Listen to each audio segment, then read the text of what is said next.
오늘은 성경적 세계관 두 번째 시간이고요.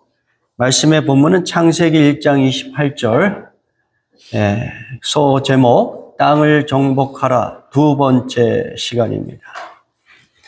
하나님께서 만물을 통치하는 권한을 인간에게 위임하셨습니다.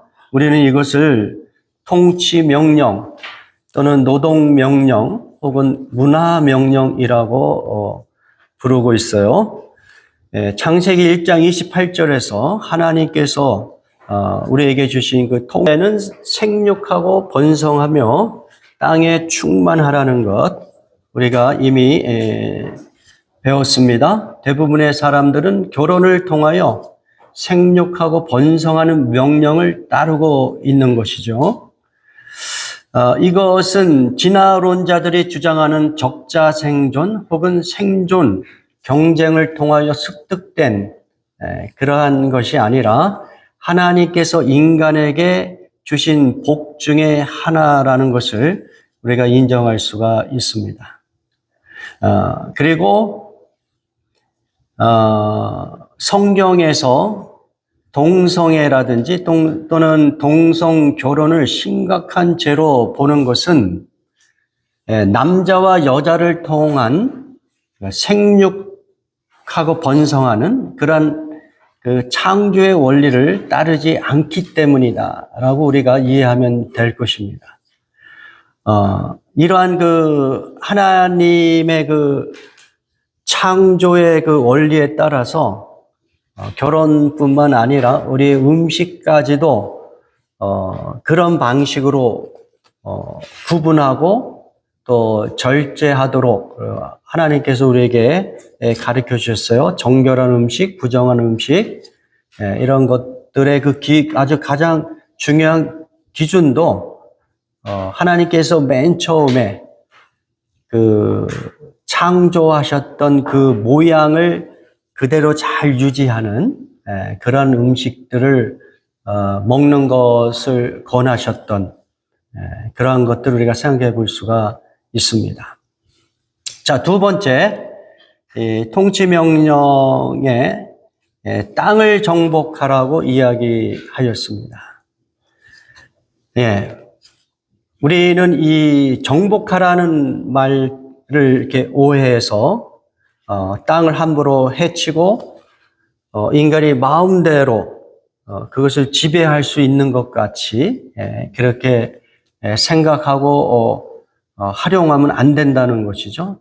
하나님의 통치의 개념을 갖고 와서 땅을 정복하라는 거예요. 이 통치 권한을 인간들에게 주셨다는 것은 그들에게 맡겨진 땅 혹은 자연 환경 이런 것들을 하나님의 관점에서 공의와 그리고 사랑으로 어떻게 그것들을 섬길 것인가를 고민해야 된다는 것이죠. 그 다음에 제가 여러분하고 같이 나누고 싶은 내용은 무엇이냐면 땅이라는 게 무엇이냐라는 것이죠. 땅은 단순히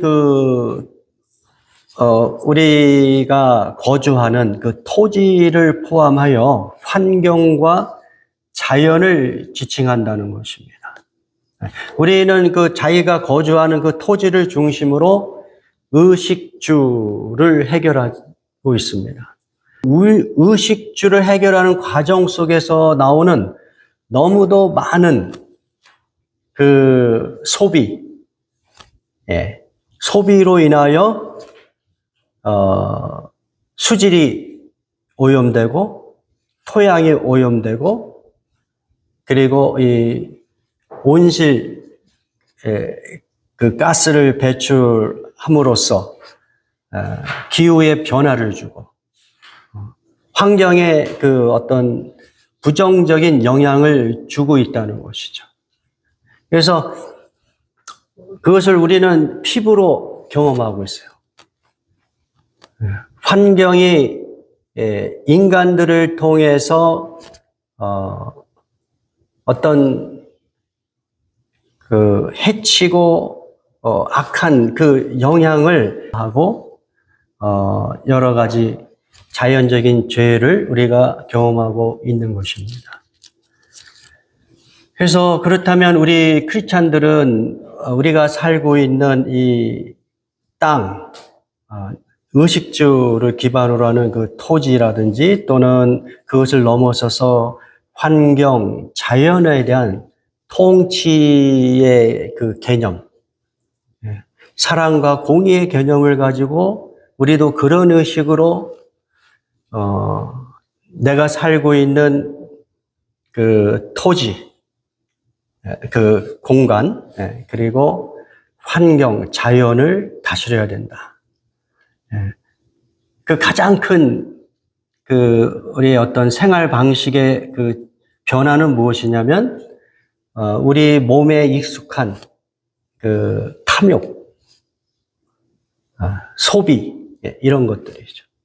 우리는 우리가 먹고 소비할 수 있는 것 이상의 것을 더 많이 과 자연이 고통을 받고 있다는 것입니다. 그러면서 이제 한 가지 예를 든다면 패스트 패션이라고 여러분이 들어보셨을까요? 그 패션인데 요즘에는 그 더 많은 사람들이 그 옷을 그 유행에 맞추어서 소비할 수 있도록 패스트 패션이라는 것이 발달을 했다는 거예요. 그래서 뭐 어떤 경우에는 3개월 또는 빠른 경우에는 뭐 일주일 안에도 막 그 옷들이 새로운 유행을 타고 생산되고, 그래서 그 유행에 맞지 않는 그 옷들은 전부 다 어떻게 해요? 폐기 처분을 해야 되잖아요. 그러한 것도 우리가 생각해 봐야 되고요. 그리고 유럽 연합의 그 통계에 의하면 대부분의 사람들이 1년에 옷을 8벌 이상 산대요. 그러니까 8벌 이하로 산다면, 8벌 이하로 산다면, 그러면 이 환경을 보호하는 데 큰 도움이 될 것이다. 이런 통계도 볼 수가 있습니다. 두 번째, 우리가 땅에 대해서 생각해 볼 것은, 자, 이 땅의 주인은 누구겠어요? 하나님이시잖아요. 인간이 아니에요. 인간은 그냥 그것을 잘 관리하라고, 청지기와 같이 매니저의 역할을 하는 그런 존재일 뿐이지 땅의 주인 노릇을 하면 안 된다는 것이죠. 소수에게 그것을 몰아준 것이 아니라 모든 인간에게 공평하게 그 땅에서 생육하고 번성하고 그 땅에서 어떤 문화적인 그 활동을 할 수 있도록 그 만민에게 그 평등한 토지권을 주셨다. 이 개념을 여러분이 생각해 보셨으면 좋겠어요.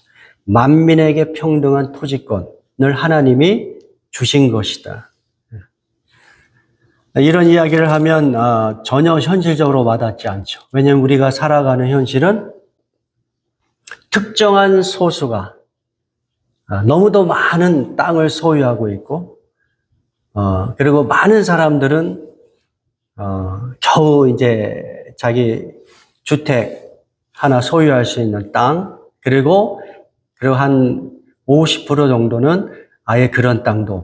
크리스찬들은 이러한 현실 속에서 하나님이 우리에게 모든 인간들에게 땅을 공평하게 주시기를 원하신다는 것을 우리가 인정을 하고 그리고 혹시 우리 안에 그 땅에 대한 어떤 욕심이 많다면 그 땅을 어떻게 그 정의롭게 하나님의 통치 명령을 따라서 그 땅을 어떻게 사용할 것인가를 고민을 해야 되는 거예요.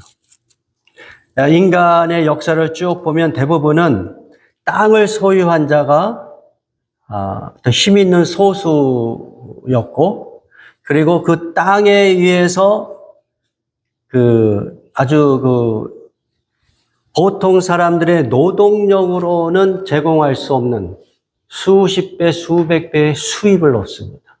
그래서 그 땅을 갖고 있는 사람은 엄청난 자본을 축적할 수가 있어요.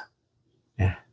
그래서 오늘날 이 현대 사회를 보면 소수의 사람들이 아주 많은 땅을 소유하고 그들이 또한 거기에서 나오는 수입으로 많은 자본을 독점하는 그러한 세상을 우리가 살고 있는 거예요. 그리고 대부분의 많은 사람들은 그 땅이 없기 때문에 어떻습니까? 땅이 없는 사람들은 노동으로밖에 먹고 살 길이 없으니까, 수입을 얻을 수 있는 길이 없으니까 전부 다 노동을 통해서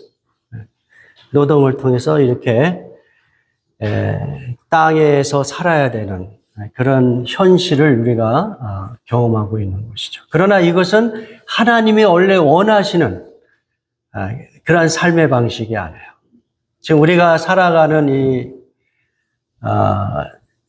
인간이 만든 이 문명은 기본적으로 하나님이 원하시는 그 공의와 사랑의 관점에서 보면 하나님이 원하시는 그런 문화는 아니라는 것이죠.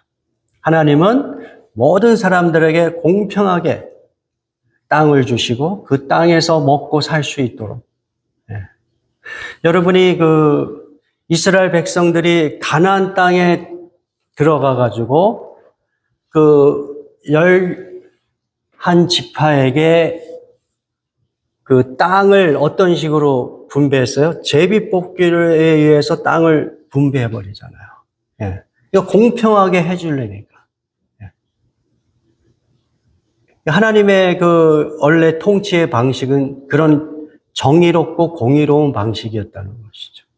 근데 이제 사람들이 이 문명을 개발해가는 그 과정 속에서 특별히 욕심 많고 힘있고 그러한 어떤 영적으로 보면 이 공중 권세 잡은 사탄의 그런 어떤 유혹 이런 것과 같이 결부해서 인간의 퍼진 그러한 사회를 우리가 생각해 봐야 돼요. 우리는 그러한 사회를 피라미드 시스템의 사회라고 이야기할 수 있어요. 피라미드 여러분 다 아시죠?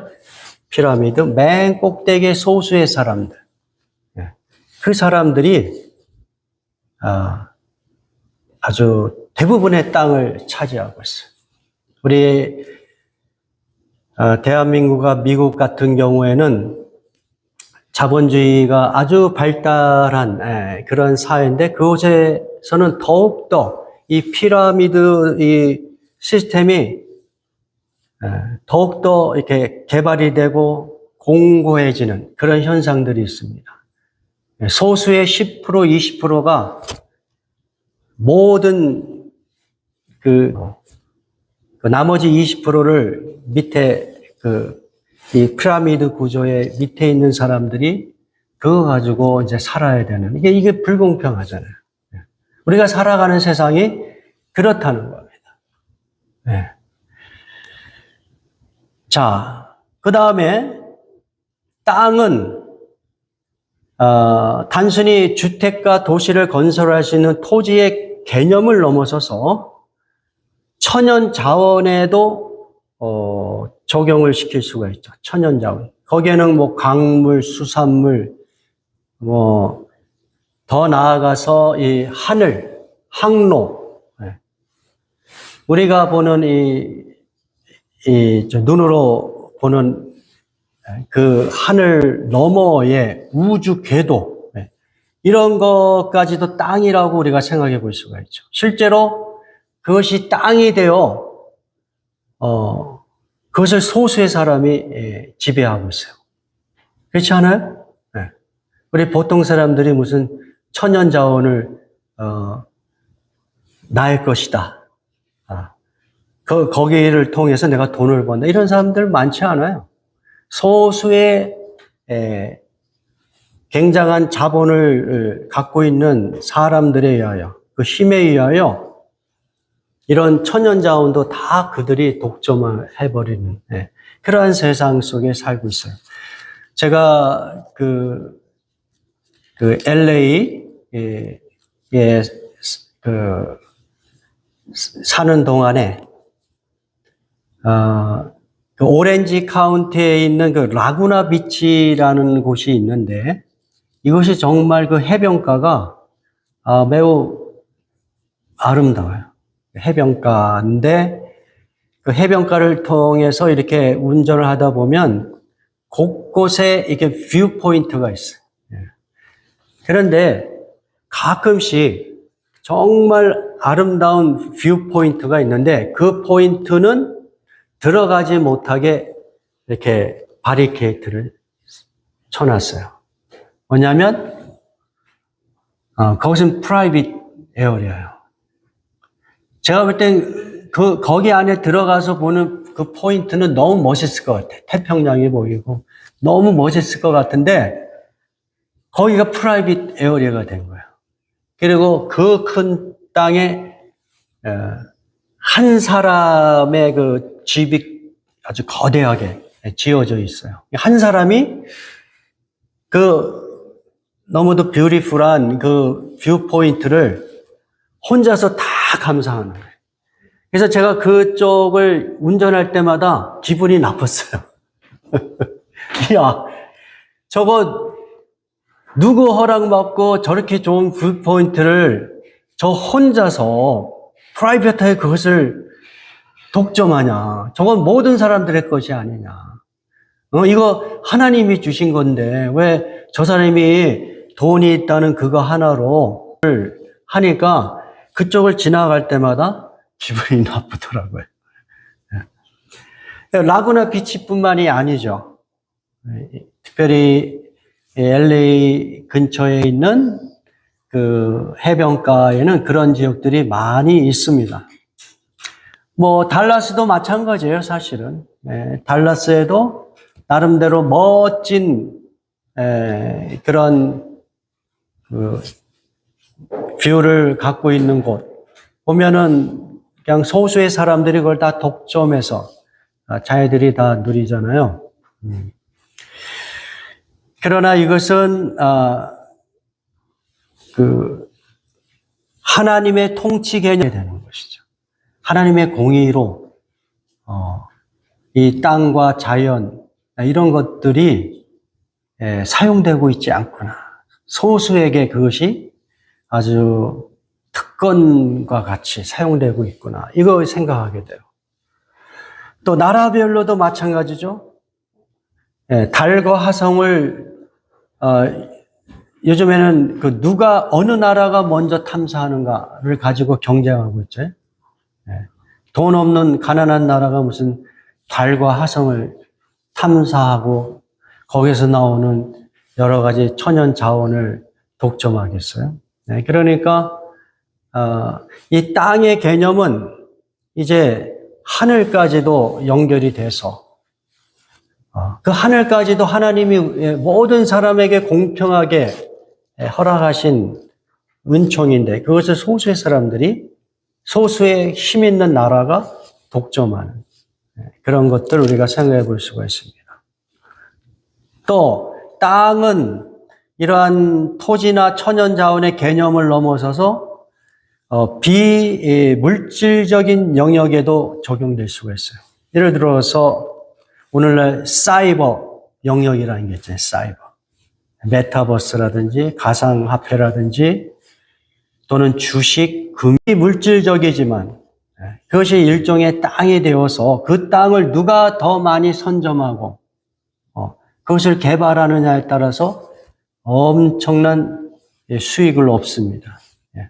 오늘날 특별히 현대사에서 가장 큰 돈을 버는 사람들은 바로 이 비물질적인 영역, 이것도 일종의 새로운 땅이라고 할 수 있는데 그곳에서 소수의 사람들이 독점하고 그것을 통해서 돈을 버는 뭐 메타, 마이크로소프트, 아마존, 구글, 체이스, 바클레이 뭐 여러 가지를 우리가 생각해 볼 수 있습니다. 예. 그러니까 제가 이렇게 여러 가지로 설명하는 것은 한마디로 우리가 살아가는 세상은 공평하지 않다. 피라미드 시스템을 구축해서 그것을 더욱더 강고하게 형성하는 그런 문화를 만들어가고 있다는 것이죠. 그러한 세상 속에서 우리 크리스찬들이 해야 될 일이 무엇이냐 했을 때 제가 볼 때 거의 없는 것 같아요.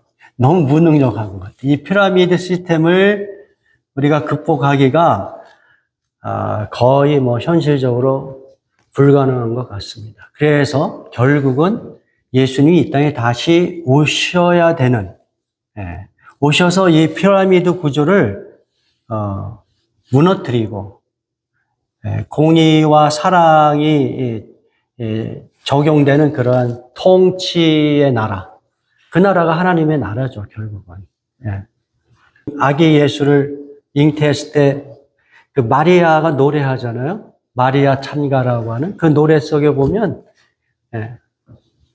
메시아가 오시면 가난한 자를 부유하게 만드시고 부자를 빈손으로, 그러니까 피라미드 구조를 이렇게 무너뜨리는, 그것이 바로 하나님의 나라 천국입니다. 구체적으로 우리가 생각해 본다면. 그렇지만 어떻든 예수님이 다시 오시는 그날까지 우리는 하나님께서 우리에게 그래도 어떻게 이 공의와 사랑의 통치를 실천해야 되는지를 우리에게 알려주시는 그런 메시지가 있어요. 제가 볼 때 그것은 두 가지예요. 하나는 안식년이고 하나는 희년입니다. 안식년과 희년. 하나는 7년마다 셀러브레이트 하는 것이고 다른 하나는 50년마다 셀러브레이트 하는 것을 이야기하고 있죠. 그러면 안식년과 희년에서 하나님께서 우리에게 명령하는 게 무엇이에요? 제일 먼저 명령하는 게 땅을 쉬게 하는 거예요. 땅을. 그러니까 인간들이 그 땅을 해치고 그 속에서 의식주를 해결하고 그런 가운데서 오염되고 뭐 이런 것들을 다시 회복할 수 있도록 땅을 쉬게 하잖아요. 그 다음에 땅을 잃어버린, 원래는 하나님이 다 공평하게 땅을 주셨는데 생활을 하다 보니까 여러 가지 어려움이 생기고 그래서 자기 땅을 팔아야 되고 또 그 땅을 판 것도 모자르면 어때요? 다른 사람의 종이 되기도 하고. 이것이 인간 사회의 모습이잖아요. 그러니까 안식년과 희년에는 땅을 잃어버린 사람들이 다시 땅을 돌려받게 하고 종들은 자유자로 만들어요. 그리고 그야말로 안식년과 희년은 해방과 기쁨의 절기가 되는 것이죠. 하나님께서 왜 이스라엘 백성들에게 이 안식년과 희년을 지키라고 하셨을까? 거기에는 이렇게 땅을 공평하게 사랑으로 통치해야 되는 그 통치의 그 방식을 따르지 않는 인간의 문화, 그렇게 왜곡된 그 땅의 그 복을 회복시켜서 땅과 그리고 인간들을 해방시키는 그러한 메시지로 우리에게 그러한 절기를 지키라고 하시는 것입니다.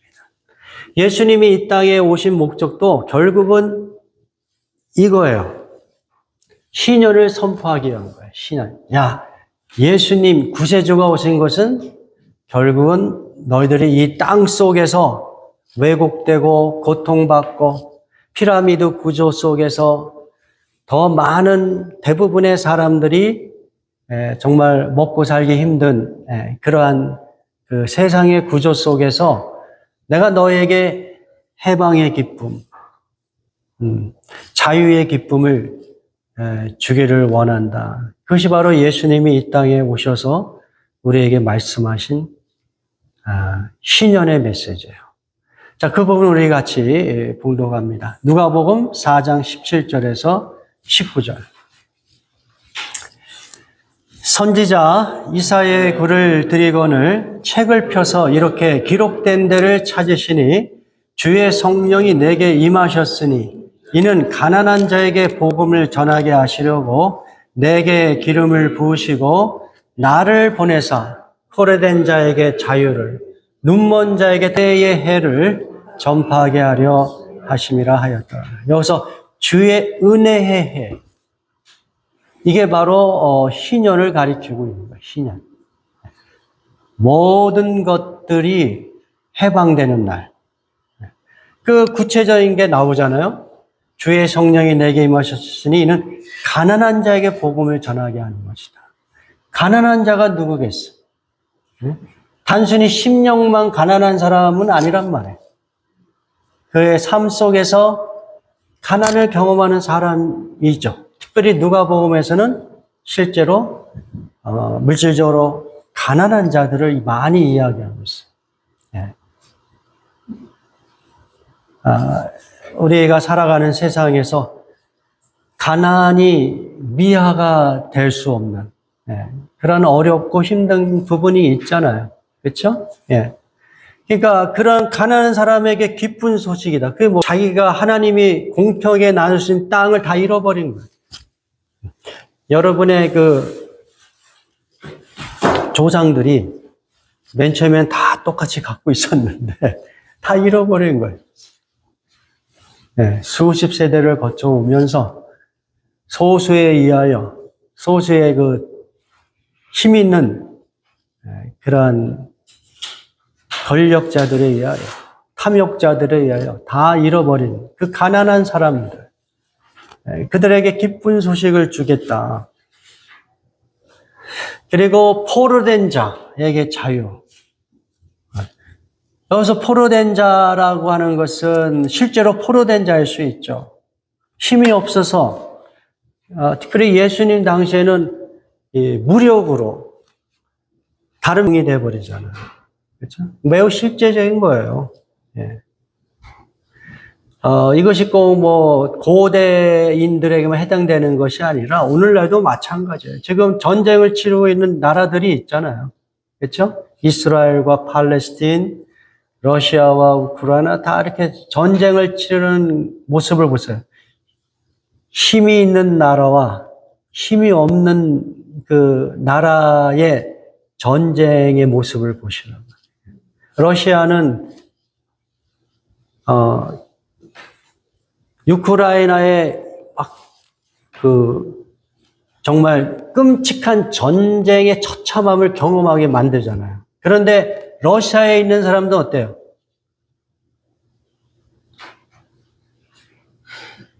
뉴스로는 듣지만 자기 나라가 무슨 우크라이나를 통해서 무슨 폭격을 받았든지 이런 이야기를 최근까지 듣질 못하고 러시아 본토를 타격을 했어요. 근데 그 타격하는 이유가 바로 이와 같은 거예요. 그 타격하는 그 사령관이 왜 타격을 했느냐? 러시아인들도 전쟁의 처참함이 무엇인지를 좀 느껴봤으면 좋겠다. 그거 메시지 주려고 자기들이 힘이 없지만은 러시아 본토에 그 폭격도 하고 이제 이런 시도를 한다는 것이죠. 자, 어떻든 포로된 자에게 자유를 주시겠다는 거예요. 눈먼 자를 다시 보게 한다? 이것은 질병으로 고통받는 사람들을 우리 하나님께서 그것을 원하지 않는 것이죠. 하나님의 뜻은 그것이 아니란 말이에요. 질병으로 고생하는 것이 하나님의 뜻이 아니에요. 그러므로 그들을 다 고치시고 회복시키겠다는 거예요. 예. 그리고 눌린 자는 이 세상 살아가면서 정말 그 여러 가지 사회적인, 경제적인 그 어떤 힘에 의하여 그 마음이 쪼그라들고, 마음이 다치고, 마음엔 끊임없이 열등감으로 사로잡혀 있는 그런 여러 가지 이 땅에 살아가면서 경험할 수 있는 그 불쌍한 사람들을 어떻게 해요? 그 모든 그 프레셔로부터 자유케 하겠다. 그러한 은혜의 해를 전파하기 위하여 예수님이 오셨다.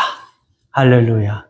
그러니까 예수님은 그것을 우리에게 보장하시려고 하는 거예요. 1차적으로는 심리적이고 영적으로 가난하고 억눌리고 포로되고 병든 자를 하나님께서 예수 그리스도를 통해서 치료하시겠다는 것이고, 2차적으로는 이제 예수님이 이 땅에 다시 오시면 오늘 이 은혜의 해, 이 희년의 그 하나님께서 선언하신 그 메시지가 그대로 적용되는 나라, 하나님 나라의 완성을 우리에게 약속하고 계시는 거예요.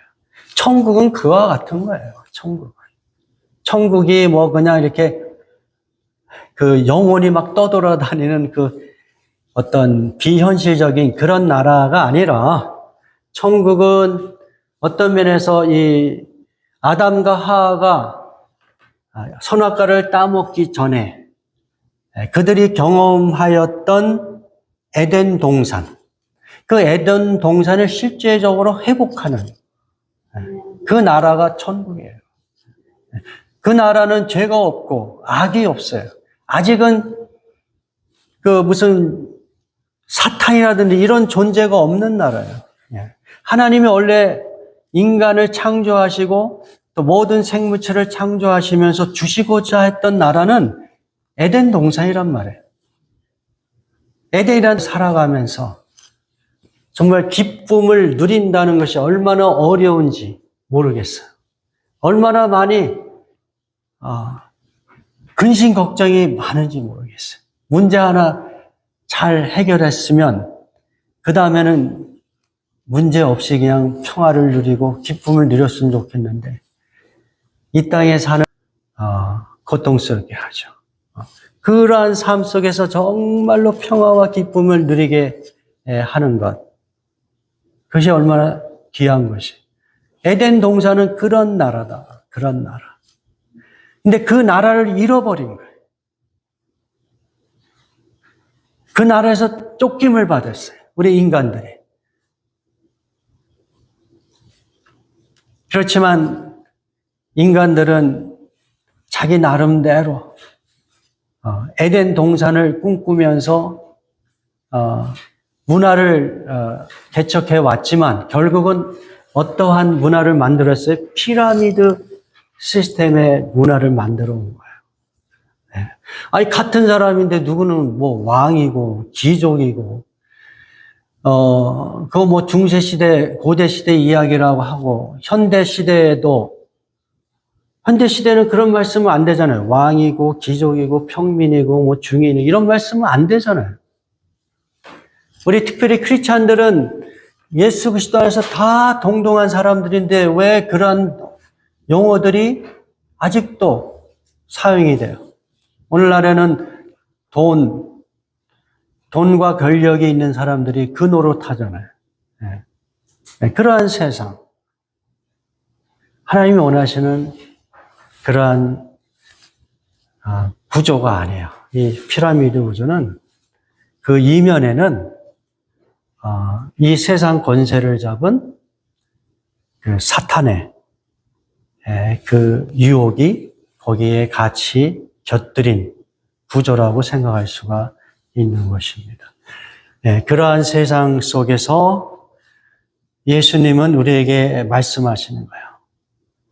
예수 그리스도 안에서 너희가 희년을 경험하기를 원한다. 희년을. 물론 이제 그 어떤 실제적인 내 눈앞에서 물리적으로 눈으로 확인할 수 있는 변화는 아니지만, 그러나 이미 영적으로 예수님께서 우리에게 말씀하시는 것은 무엇이에요?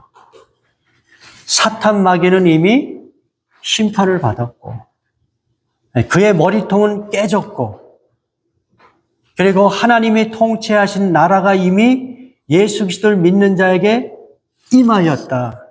그러므로 그 하나님 나라에서 너희들이 희년의 기쁨과 평화를 누리기를 원한다. 죄와 사망의 권세로부터 해방된 자의 기쁨을 누리기를 원한다. 여러분, 아무리 지식이 많이 쌓이고 인권에 대한 의식이 막 증가하고 문화는 세련되어 가고 있지만, 그러나 인간이 만든 이 땅에서의 문화는 여전히 빈곤이 존재하고 불평등이 있고 폭력이 있고 전쟁이 있어요. 왜 이런 것들이 발생하는가? 이런 질문들을 하면서 크리스찬들은 내가 속해 있는 어떤 땅이 있다면 그 땅에서 하나님의 통치 원리, 공의와 사랑을 실천하는 그러한 지혜를 발휘할 수 있기를 주님의 이름으로 축원합니다.